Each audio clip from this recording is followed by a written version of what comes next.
Today's YouTube video is one of my biggest chunk yardage plays in Madden 23. It is only found in a couple of playbooks in the game, but I think you're gonna like the options that are available to you. Let's get into it. What's up, guys? Zan from the Zan Madden YouTube channel, and it is finally here, day one of the 2023 NFL Draft. It's Christmas for me. I hope that you guys are ready for tonight as well. Let me know in the comments section below who your team is drafting. In fact, give me a top 10 mock. I'll take a look at the best submissions. We'll see who's most accurate, and I'm going to give away a 1-year membership to my strategy website, gridirongameplans.gg. My God! Okay, it's happening. Everybody stay calm. What's the procedure, everyone? What's the procedure? Stay calm! Wait. Everybody calm down! Which, if you guys have not checked that out, it is arguably the best deal in strategy Madden. Yes, even in April. I've got all kinds of content available for you on the website. Subscribe now for $9.95. It unlocks the entire website, every bit of content I have done all year long. You have seen some of the content from the website trickle down to the YouTube channel here before. Otherwise, in today's video, we are going to be breaking down a play out of my favorite playbook in the game, which is the Minnesota Vikings offense. It's also the same offense as the LA Rams, and you can also find this play in the Cincinnati Bengals offense, which is a very sneaky and very underrated offensive playbook. We're going to be taking a look at the play known as single back tight Y off PA leak. Now, this is typically a play I will audible into out of my base offense, which, as you guys know, is the single back bunch X nasty. This play is, at this point in the year, a beater for every single coverage in Madden, literally every single coverage in the game. It beats off coverage, cover 1, cover 0. It can beat 2-man under down the sideline for a touchdown. It beats match coverage. It beats cover 2 zones. It beats cover. Got a frog in my throat right there.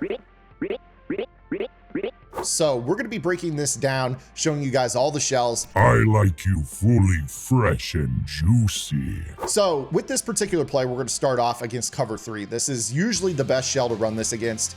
All you need as a base when you're getting a cover 3 look is to have a streak and this exaggerated fade route to the left sideline. From there, everyone else on your play is what I call a freestyle player, meaning you can set up whatever you want. If you want to set up a drive combo and block the running back, go ahead. If you want to set up a vertical with a trail route and then put the running back on a curl underneath to high-low in the middle of the field, go ahead. If you want to send the running back on an out route to that left flat, go ahead. If you want to flood the wide side of the field with a trail route, go ahead. In general, though, I do think it is probably best practice to make sure you have at least one vertical route down the right seam, simply because the middle third in a cover 3 will have to split the difference between those two seams. So Moss and Lamb can go ahead and hold that safety, which really allows us to get open the X receiver on this play. So I'm going to go ahead and run this setup as a starter. And what we're going to do is just take a look, and we're going to free form the ball outside to the X receiver and rack it for a 1-play score. This is probably the play that is most consistently a 1-play score for me. Anytime I get a cover 3 shell, this is going to be something I immediately go to. And the reason for this is that the outside third has to split the difference on 2 verticals. Cover 3, as it's taught, allows the outside third to play inside of the outside vertical, but split the difference if there is a seam runner as well, which is exactly what you're seeing right here. Now, unfortunately, this difference is too much to make up for us when we freeform this up and outside over the top, click on and rack catch it down the sideline for the 1-play score. So this is why this is able to get in over the top of a cover 3 down the left sideline. Now, when it comes to cover 3 down the right sideline, you want to make sure that you're flipping this so the route combo is smashed up to the short side of the field.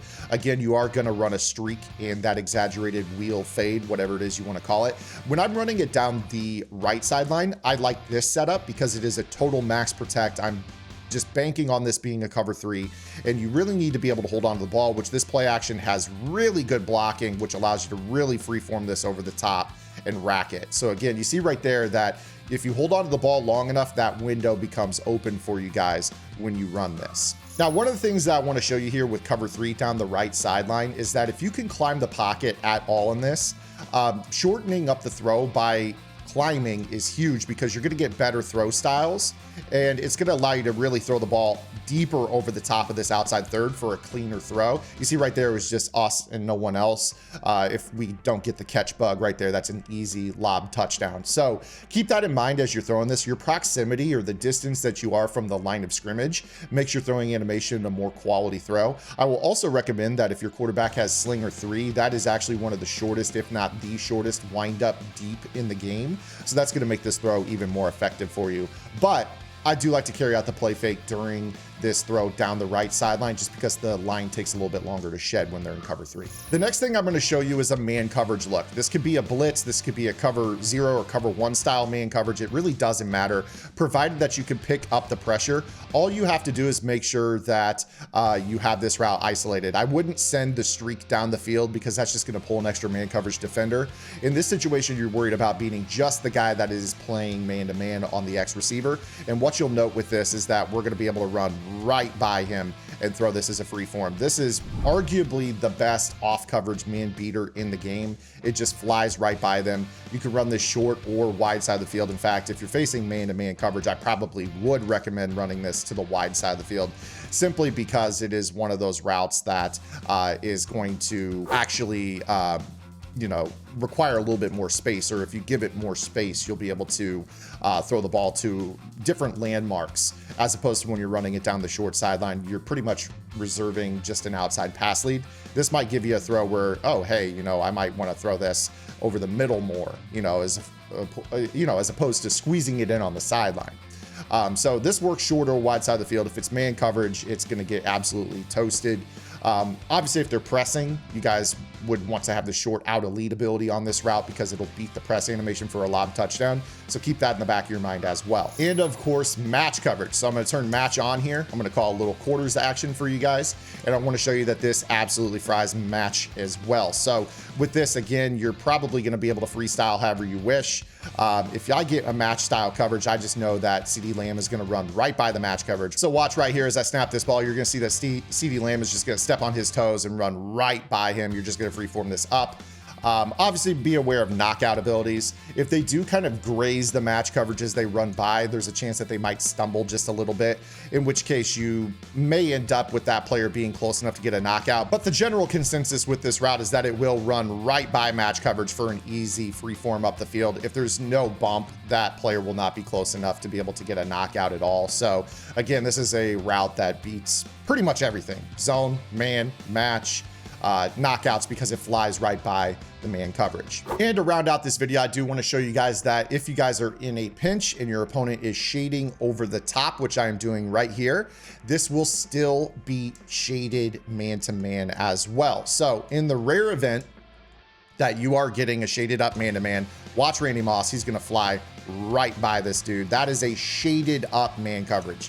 This will be every single coverage in the game. This is a special route that you have to worry about at all times. It is very, very difficult to guard. But the good news is that tomorrow I'm going to return right here to the YouTube channel, and I'm going to show you guys how I like to go about defending this route combination, whether it be out of this formation or out of the tight doubles in the Steelers offensive playbook. I believe the play is called shot fade cross. Very, very similar route combo. So I have ways that I like to play defense against this. Come back tomorrow. Make sure you guys subscribe to the channel, hit the like button, drop a comment below. Again, let me know your top 10 in the mock before tonight's draft. I will be choosing one of you guys for a year membership to Gridiron Game Plans. I look forward to seeing you guys' submissions, and I'll see you guys tomorrow with the counter to this amazing play. Until then, this is Zan. Get the lab and good luck.